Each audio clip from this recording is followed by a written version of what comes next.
Assalamualaikum warahmatullahi wabarakatuh. Kami dari Universitas Komarumuda Badarudin Bagu, Fakultas Kesehatan, Prodi Sarjana Kebidanan, semester 2, kelompok 5. Tugas ini dibuat dengan bertujuan untuk menyelesaikan salah satu tugas pada mata kuliah Etika Kebidanan dengan dosen pengampu Ibu Ismiati SST MKeb. Kami dari kelompok 5 yang beranggotakan 3 orang yang masing-masing berkontribusi secara aktif dalam penyelesaian tugas ini dengan judul materi masalah-masalah yang berkaitan dengan etiko-legal pelayanan kebidanan.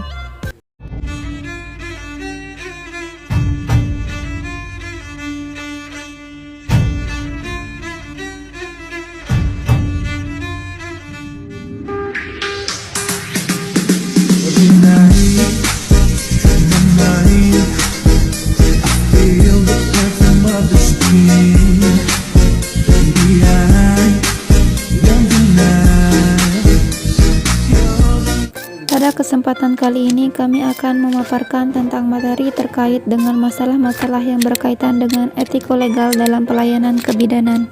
Masalah etik dan legal yang sering muncul sebagai tantangan yang kompleks, mempengaruhi hubungan antara bidan dan pasien serta kualitas pelayanan yang diberikan. Isu-isu seperti pengambilan keputusan medis yang kontroversial, persetujuan yang tidak memadai, dan perbedaan budaya dapat menimbulkan dilema moral yang memerlukan perhatian serius.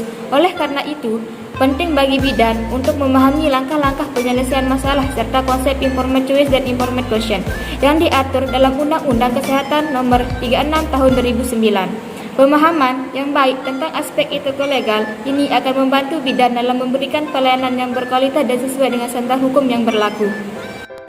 Masalah-masalah etik moral dalam praktik kebidanan adalah dalam praktik kebidanan terdapat berbagai masalah etik moral yang sering dihadapi oleh bidan.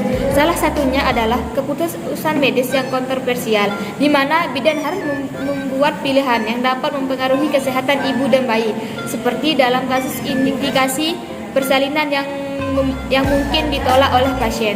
Selain itu, persetujuan yang tidak memadai sering terjadi ketika pasien tidak sepenuhnya memahami prosedur yang akan dilakukan, dan dapat menyebabkan ketidakpuasan atau konflik, terutama jika informasi yang diberikan tidak cukup jelas. Menjaga privasi dan kerahasiaan informasi pasien juga menjadi tantangan, terutama ketika melibatkan anggota keluarga dalam pengambilan keputusan yang dapat berpotensi melanggar privasi. Terakhir, perbedaan budaya dan dinilai antara bidan dan pasien dapat mempengaruhi keputusan terkait perawatan, sehingga bidan perlu sensitif terhadap latar belakang budaya pasien yang beragam. Setiap pasien berhak untuk menentukan pilihan medisnya secara bebas dan sadar. Bidan harus menghormati keputusan pasien meskipun berbeda dengan pendapat profesional, dan memastikan pasien mendapatkan penjelasan lengkap dan memahami risiko serta manfaat tindakan medis sebelum menyetujuinya. Di sini, konflik kepentingannya itu ada 2. Yang pertama, situasi di mana kepentingan pribadi bidan dapat bertentangan dengan kepentingan terbaik pasien.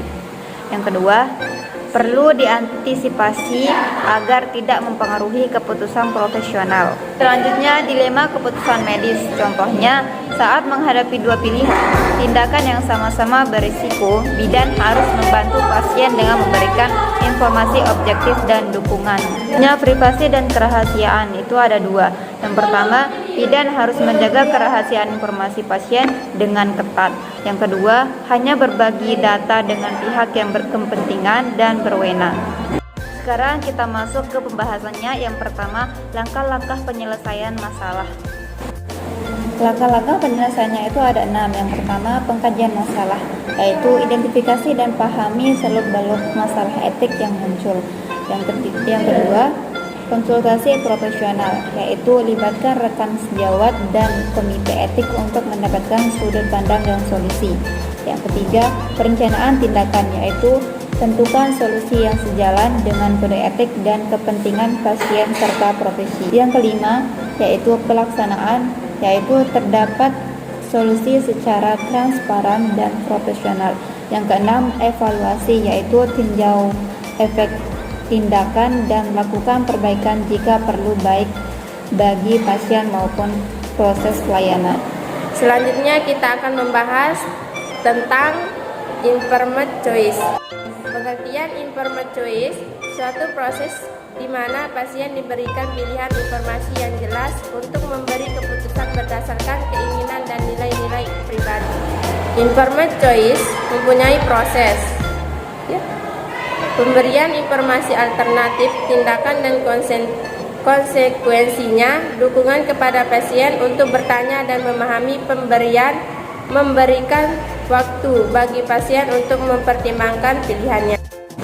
Informed choice sangat penting bagi pasien untuk meningkatkan rasa hormat terhadap keputusan pasien, memperkuat hubungan bidan dan pasien, dan mengurangi resiko konflik dan kesalahpahaman.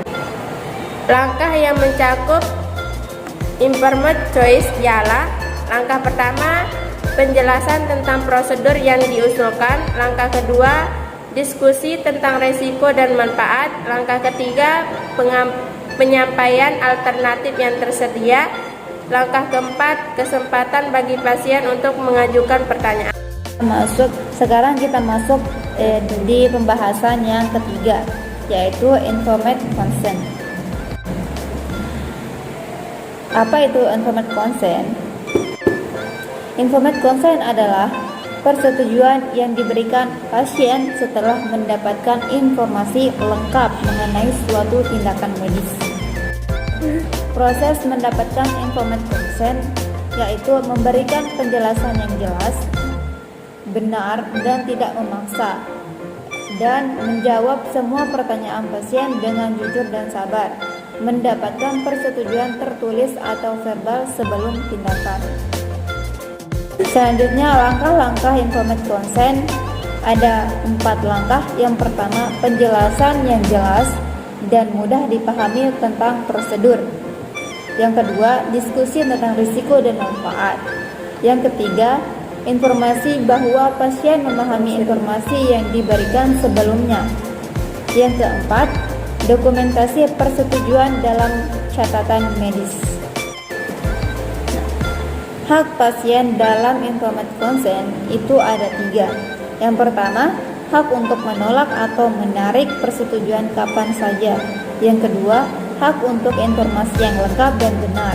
Yang ketiga, hak untuk mendapatkan rasa hormat dan perlakuan adil selama proses konsen.